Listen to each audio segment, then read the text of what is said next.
Jadi biasanya gini.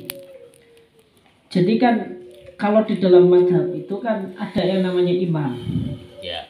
Misalkan pencetus madhab Imam Syafi'i. Ini kalau dalam bahasa ijtihad namanya mujtahid mutlak. Ya.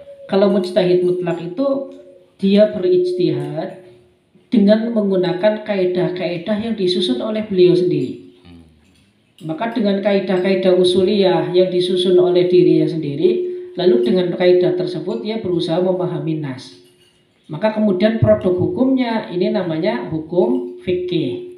Nah, ijtihad yang dilakukan oleh orang semacam ini namanya ijtihad mutlak. Orang yang berpikir demikian namanya mujtahid mutlak. Seperti Imam Syafi'i, Imam Malik, Imam Abu Hanifah. Maka setelah ada mujtahid mutlak, di derajat yang kedua itu namanya mujtahid mustakil. Tetapi mujtahid mustakil yang muntasib. Artinya mujtahid mustakil muntasib itu dia punya kemampuan untuk menalar sebuah hukum. Akan tetapi aturan-aturan yang digunakan bukan aturan yang dibuat oleh dirinya sendiri, tetapi adalah aturan yang telah dibuat oleh imam madhab. Ya, ini namanya mujtahid muntasib. Nah, kemudian nanti di antara mujtahid muntasib tersebut ada yang namanya ashabul wujuh.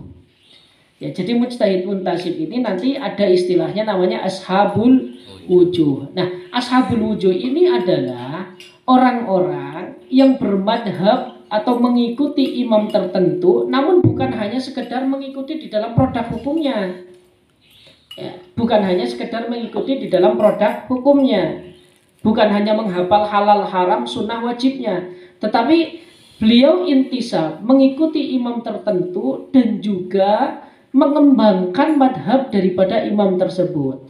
Sehingga masalah-masalah partikular yang belum pernah dijelaskan oleh imam tersebut berusaha dijelaskan oleh orang-orang tersebut dengan tetap mengacu kepada cara berpikirnya imam dan juga dengan tetap menggunakan kaidah-kaidah usul yang telah dicetuskan oleh imam madhab. Maka ini dikatakan ashabul wujuh.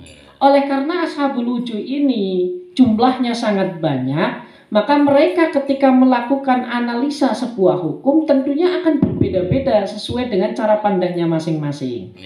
Lah, maka perbedaan pendapat tersebut ini dalam bahasa ini sering disebut dengan al-wujuh. Lah, di antara al-wujuh ini nanti ya perbedaan pendapat di antara orang-orang tersebut nanti akan dianalisa kembali oleh generasi setelahnya. Ya, ini namanya nanti mujtahid murajjih. Mujtahid murajjih itu yang menguatkan pendapat ashabul wujuh ini yang kuat yang mana? Lah, nanti pendapat yang kuat baru nanti dipatwakan bahasanya pakainya aujah.